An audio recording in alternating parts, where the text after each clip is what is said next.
Right, so there are a few small habits that are going to make a huge difference to all the cooking that you do in the future.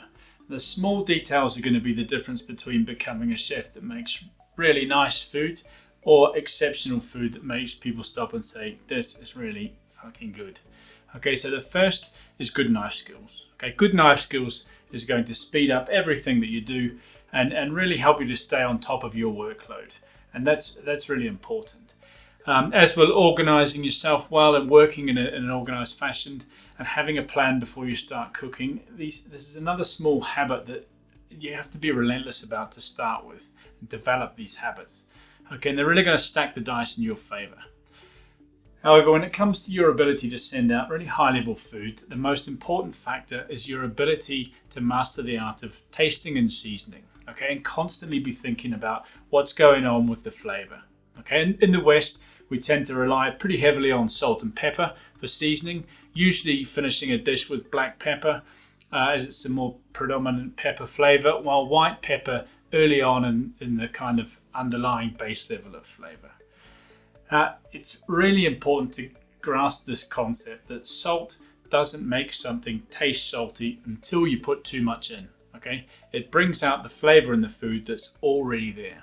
Okay, the massive risk with being lazy about checking the seasoning is that you can spend the whole day cooking something, slaving over this dish, and really sell it short because you couldn't really be bothered to check the seasoning before it went out. Okay, so we really have to stay on top of this.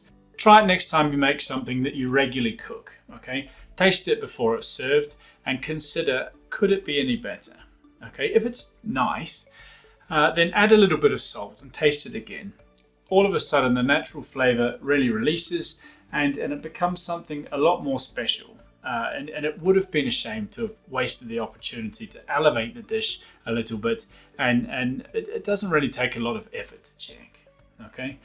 Now that said, you have to use a little bit of common sense when it comes to seasoning as you're going along. For example, if you're planning to reduce something down, like a stock or a sauce, we never season this at the start. Okay, we always wait until it's reduced down and season it at the end to avoid the risk of it becoming too salty. Okay, it's always the case. It's also the case with things like chicken stock or beef stock, or any stock actually. We don't always know what we're going to use them for in the end. Okay, what the end purpose is going to be. So it's better to never season stock. Instead, just leave it and season the sauce or the stew at the end once it's fully reduced and we know where the kind of concentration level is.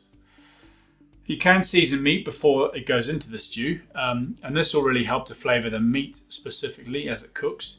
But the main point of the clip is to really attach a little guy or girl, your conscience, okay, permanently on your shoulder, so that there's like always whispering in your ear, each time you send something out.